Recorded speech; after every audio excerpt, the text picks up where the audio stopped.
Hai hai hai, halo selamat malam semuanya. Selamat malam Indonesia. Selamat malam Purbalingga.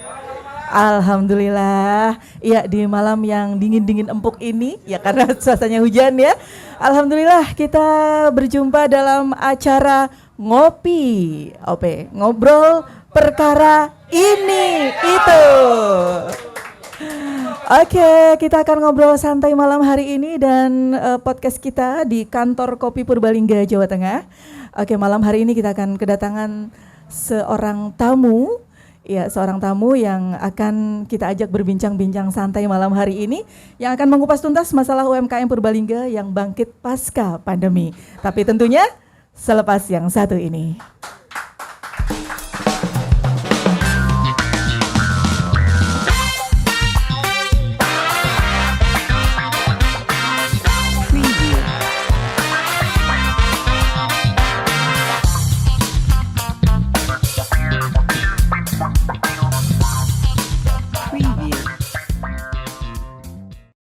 Oke,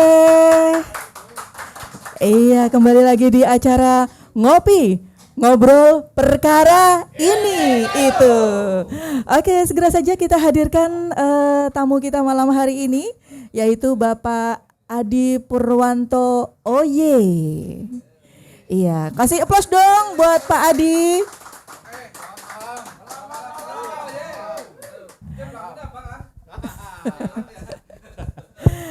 Iya, selamat malam Pak Adi. Sugeng dalu, alhamdulillah, semangat selalu. Iya, luar biasa. Ini pakai pakaian adat apa ini Pak Adi? Ini Blangkon Sudirman ini. Oh, Blangkon Sudirman. Ya, produk asli Purbalingga, ciri khas Purbalingga. Luar biasa. Pak Adinya juga wajahnya mirip ya dengan Pak Sudirman ya.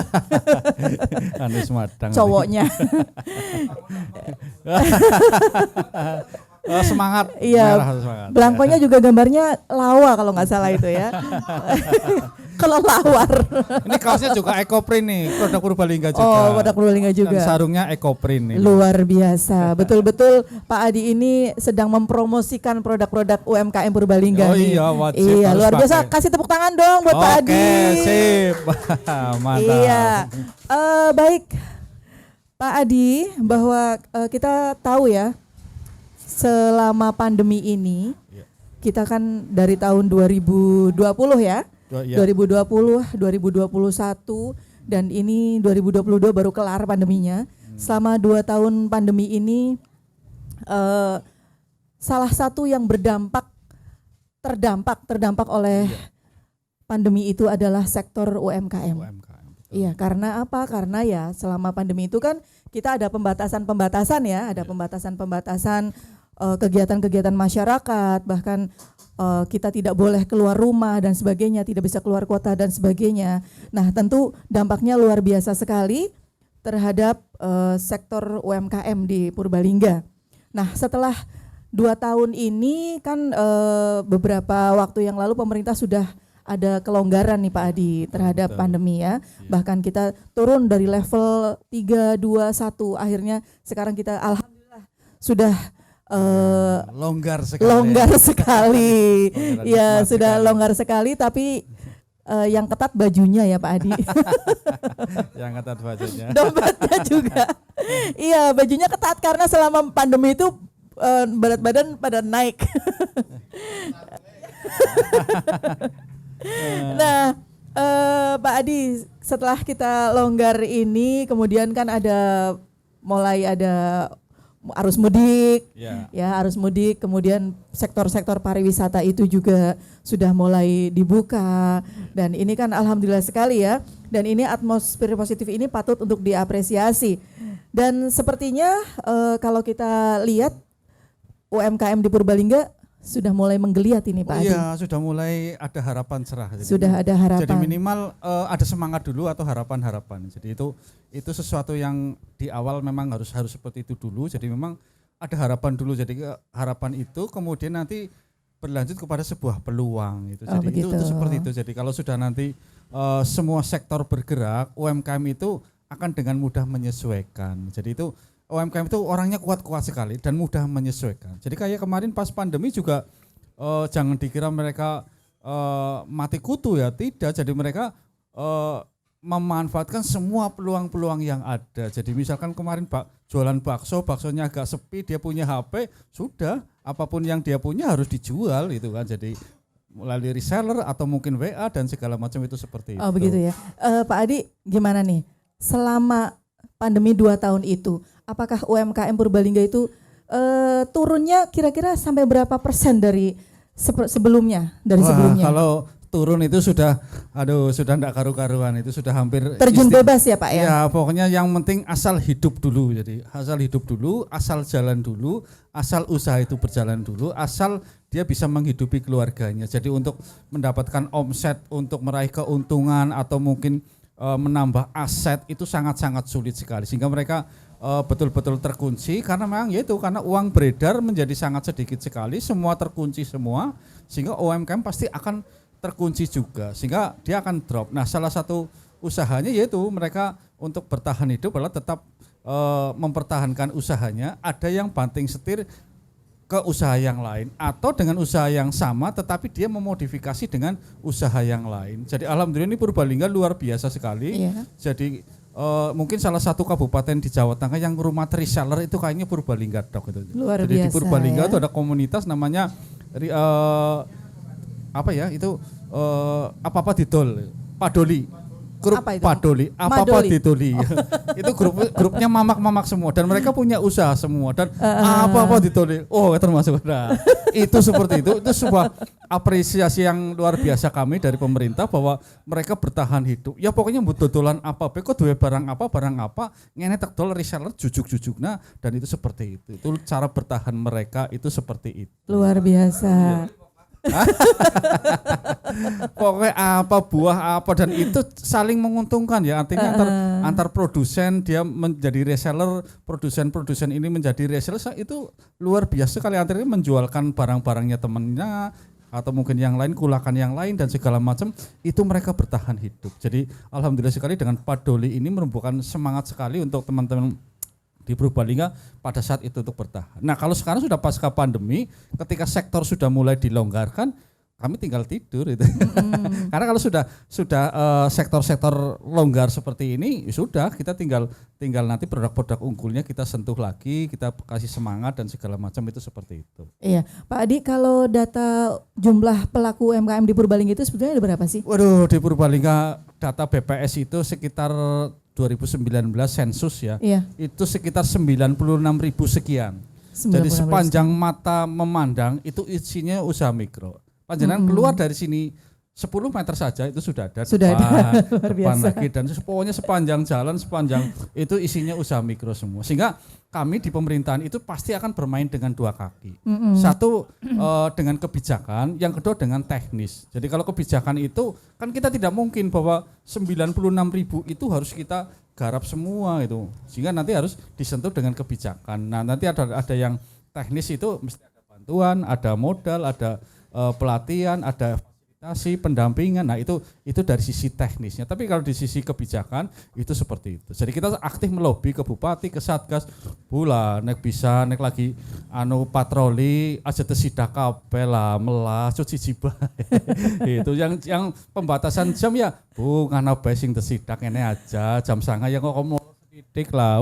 Kita yang malam kafe-kafe kan ibaratnya jam 9 kan lagi seneng-senengnya, anget-anget, itu sudah dibatasi, ya sudah mati kutu gitu. Kayak angkringan jam 9 sudah tutup, waduh ya repot. Sehingga nanti inilah yang namanya kebijakan. Di satu sisi kita harus patuh terhadap aturan, tapi di satu sisi kita harus paham terhadap kondisi gitu. Oke, dari sekian ribu tadi ya, berapa ribu Pak Adi?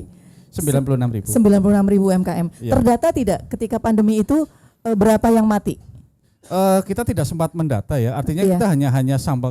Jadi kalau menurut saya itu kalau pantauan kami dengan random sampling itu di bawah 5%. Matinya itu bukan kalau definisi mati adalah dia sudah tidak usaha lagi dan berganti menjadi pekerja. Nah, tapi kalau mereka mendiversifikasi usahanya, saya katakan dia tidak mati. Tapi kalau yang mati itu yang betul-betul yang tadinya dia usaha kemudian tidak menjadi usaha atau menjadi pekerja itu jauh di bawah 5%. Itulah hebatnya UMKM itu seperti itu, dia pasti akan bertahan itu. Iya. Kemudian bagaimana nih kondisi UMKM di Purbalingga dibandingkan saat pandemi dan saat ini? Oh, jadi waktu pasca maupun sebelumnya itu memang Bedanya jauh sekali ya. Artinya sekarang sudah mulai bergerak lagi, mulai melihat masa depan lagi yang tadinya sesuatu peluang itu pada saat pandemi tidak terlihat, sekarang menjadi terlihat. Jadi banyak sekali peluang-peluang yang luar biasa setelah pasca pandemi, setelah adanya pandemi. Jadi tetap ada hikmahnya, tetap bahwa pandemi itu kita selalu positif. Ada sisi nilai positifnya, sehingga sekarang pasca pandemi ini banyak peluang-peluang baru yang mereka garap, atau ketika pada saat pandemi itu mereka mendiversifikasi usaha-usahanya berlanjut sampai dengan saat ini. Iya, luar biasa ya. Terus bagaimana nih dari Dinperindak sendiri, Dinkop UKM ini mendorong pelaku-pelaku UMKM ini, Pak? Ya, kami dalam bekerja selalu tidak sendiri. Kami selalu bekerja dengan tim, dengan Dinperindak, dengan pertanian, kemudian dengan DKPP. Kita selalu tim. Jadi kita selalu nge-push. Jadi sekarang kan ada beberapa kita yang sektor-sektor yang memperkerjakan banyak orang. Itulah yang sedang kita garap habis-habisan. Jadi kayak kemarin ada sektor nanas, sektor kopi, sektor-sektor yang memperkerjakan banyak orang, itu kita prioritaskan untuk bergerak lebih dulu, karena memang ini akan mempercepat pemulihan ekonomi karena menggerakkan sektor pekerja atau sektor tenaga kerja, sehingga kita garap dulu yang ini. Iya. Ada nggak pelatihan gitu, Pak? Ada, kita tetap jalan. Jadi justru dengan adanya pasca pandemi ini, ternyata yang namanya online dan digital itu menjadi sebuah kebutuhan. Iya. Jadi sekarang ini luar biasa sekali bahwa sesuatu yang tadinya tidak terlihat, dengan adanya online dan digital ini, mau tidak mau pelaku UMKM harus masuk ke sana. Walaupun mungkin ada beberapa produk yang tidak bisa di online kan, atau mungkin tidak bisa masuk ke marketplace, tapi minimal sekarang harus masuk ke sana, baik lewat promosinya maupun produknya itu sekarang. Jadi itu menambah semangat teman-teman pelaku UMKM untuk terus masuk ke marketplace atau ke online-nya itu. Oh ya, pelatihan-pelatihan itu dilaksanakannya temponya berapa kali dalam setahun? Kita banyak sekali pelatihan. Jadi kita kan pelatihannya bukan hanya yang dari anggaran Pemkab, tapi juga ada yang provinsi, kemudian ada yang kementerian, kemudian dari BUMN atau stakeholder yang lain, perguruan tinggi. Jadi inilah hebatnya Purbalingga atau hebatnya Indonesia, bahwa ketika kita dapat masalah di sektor UMKM, semua bergerak, BUMN, BUMD, perbankan dan segala macam itu bahu-membahu mengatasi masalah-masalah UMKM. Jadi sekarang hampir semua instansi pemerintah itu pasti punya binaan-binaan UMKM. Itu salah satunya seperti itu. Jadi alhamdulillah kami menjadi tidak sendiri, kami menjadi sangat semangat sekali ketika anggaran kami sangat terbatas, direfocusing dan segala macam, tapi kita masih punya stakeholder yang mereka bahu-membahu memberikan kebijakan-kebijakan di sektor UMKM, termasuk KUR, termasuk Pertamina dengan CSR-nya, kemudian Bea Cukai dan BPN, termasuk Badan Pertanahan Nasional pun yang dulunya tidak menyentuh UMKM, sekarang menyentuh UMKM. Nah, kami tugasnya adalah memberikan data-data kepada mereka, ini loh ya Pak yang perlu disentuh ini dan segala macam, itu seperti itu. Iya, terus ketika masa pandemi itu Pak Adi, kan banyak ya UMKM yang kehabisan modal mungkin, kehabisan modal karena dia mungkin buat kebutuhan mereka sendiri sehari-harinya. Terus bagaimana dari Dinkop UKM ini untuk membantu permodalan mereka? Nah, untuk Dinkop ini pasti akan bekerja sama dengan lembaga keuangan yang lain ya. Jadi alhamdulillah sekarang BRI punya program yang sangat-sangat bagus sekali ya. Artinya tanpa jaminan, kemudian ada model klaster, ada yang jaminannya ketua paguyuban atau organisasi dan segala macam, itu yang menjadi patokannya. Dan alhamdulillah sekali juga dulu yang tadinya saya sangat anti sekali terhadap Bank Loyong gitu ya. Ternyata mereka menjadi pahlawan ekonomi di saat pandemi. Jadi ketika mereka sama sekali sudah kehabisan modal, kemudian dari perbankan baik yang swasta maupun pemerintah sudah tidak bisa ternyata Bank Loyong menjadi sesuatu yang jalan akhir. Jadi kalau orang yang sudah berdagang bagus, ambil dengan Bank Loyong itu masih bisa nutup. Jadi inilah yang dulu saya sangat benci sekali dan segala macam. Tapi ternyata di saat-saat mereka tercekik modal apa maning, dodol apa maning esok wis ora bisa, ya sudah tinggal datang ke pasar, ketemu wis tayang balik kulakan maning, dodol maning esok kena nggo bayar maning. Nah, yang repotnya itu ketika mereka sudah ngambil barang dari Bank Loyong itu arep dodolan nang objek wisatanya ditutup, sekolahannya ditutup. Aduh, guys, kayak bundas teman-teman, itu yang menjadi itulah makanya dari sisi kebijakan itu harus dilonggarkan. Iya. Pariwisata boleh buka itu. Jadi saya juga kadang-kadang protes lah dengan masyarakat itu. Kayak objek wisata oli dibuka, masjid oli dibuka dan segala macam. Karena itu seperti itu. Ini dan segala macam. Jadi sudahlah, jangan, karena memang ini faktor masalah perut dan segala macam itu seperti itu. Jadi alhamdulillah sekarang kebijakan pariwisata maupun ya sekarang sudah mulai normal kembali. Bakul cilok wis mulai pada dodolan maning, saben esok wis nggelar, pokoknya wis pada gemuyu maning lah. Jadi ini tarafnya sudah mulai saya pantau wis mulai pada nyicil maning. Oh gitu ya. Sudah bisa nyicil karena pemerintah melalui KUR itu sangat-sangat berbaik hati sekali. Artinya itu bisa ditempo 6 bulan. Wis sudah keluar jam bayar 6 bulan di situ. Yang penting nanti 6 bulan berikutnya dia baru nyicil lagi. Dan alhamdulillah ya orang tetap mana tagihannya, karena kalau tidak bayar ya nanti pasti akan ditagih lagi. Itu seperti itu. Yang restrukturisasi iya, itu ya Pak ya. Termasuk bunganya yang rendah banget itu seperti itu. Iya. Terus berapa persen Pak sektor UMKM yang masih bertahan dan siap bangkit? Kalau yang masih bertahan itu sekitar 40-50-an lah. Itu yang maksudnya yang dia masih konsisten dengan produknya. Artinya yang kalau dodol bakso ya dodol bakso. Terus kerajinan, terus batik itu sekitar 40 sampai dengan 50% dia masih konsisten. Yang lain sudah mendiversifikasi atau berganti usaha. Berganti itu usaha ya. Betul. Iya, tapi tetap jalan ya Pak. Berarti ini Tetap setelah jalan. pandemi ini kira-kira bisa nggak kembali seperti semula 100% gitu kembali? Saya prediksinya tahun besok atau mungkin 2024 itu nanti akan kembali ke semula. Kenapa seperti itu? Karena uang akan beredar ke daerah akan sangat banyak sekali. Karena 2023, 2024 itu sudah masuk ke tahun politik. Nah, kalau tahun politik itu biasanya uang ke daerah itu semakin banyak sekali. Semakin banyak, ya? Jadi prediksi saya 1 tahun yang akan datang itu sudah akan normal kembali dengan adanya tahun politik. Ya sebagai gambaran lah tadi kemarin di Lebaran ketika 2 tahun tidak mudik, kemudian mudik luar biasa sekali teman-teman UMKM kami sampai toko oleh-oleh itu sudah kehabisan stok, kon gawe maning wis pada bebah ya Pak nyusara duwe stok ini dan segala macam